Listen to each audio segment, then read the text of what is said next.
The United States faces the growing threat from far-right militias. They plan to kidnap the governor of Michigan and start a civil war.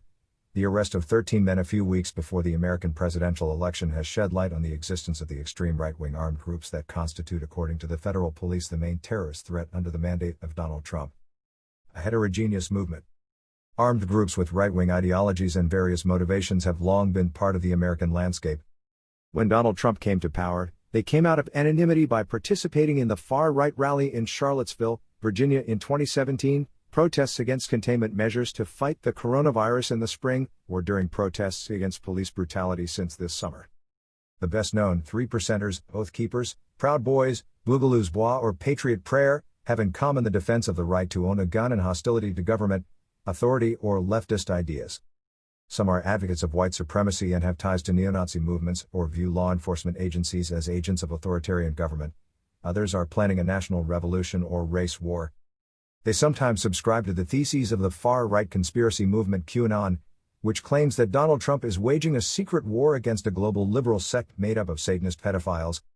According to specialists, these militias have several thousand supporters in the country, who communicate by encrypted messages on social networks.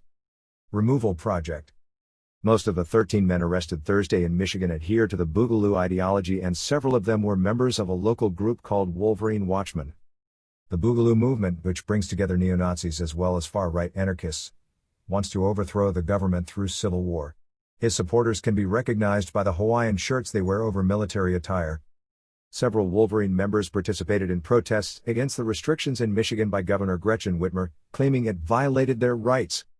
They regularly trained in the handling of weapons to prepare the Boogaloo, in reference to a violent insurgency against the government or a politically motivated civil war, according to the Michigan justice system.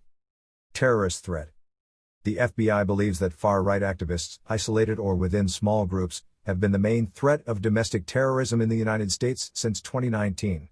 They are accused of being responsible for dozens of deaths over the past 3 years, compared to a handful of victims of Islamist extremists. FBI Director Christopher Wray claimed in September that white supremacists were the main extremist threat, but most of the deadly violence was carried out by anti-authority and anti-government activists, such as the May assassination of 2 police officers. Californians by a Boogaloo sympathizer. Threat to the election. These small groups pose a potential threat to the November 3rd ballot. Donald Trump, who regularly denounces the risks of massive fraud orchestrated by the Democrats, called on his supporters to go to the polling stations to protect the ballots. "I call on my supporters to go into the office and watch carefully because this is what is going to happen," the Republican president said during the debate with his Democratic opponent Joe Biden in late September. He then also caused an uproar by calling on the Proud Boys to stand by instead of condemning them. "We are ready," replied Joe Biggs, one of the leaders of this group accustomed to brawls with left-wing activists.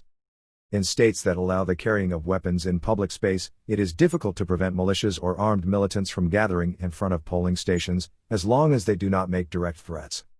But they could be a tool of intimidation.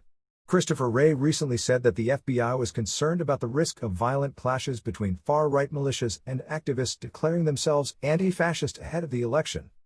"We now have additional fuel for an outbreak of violence," he said.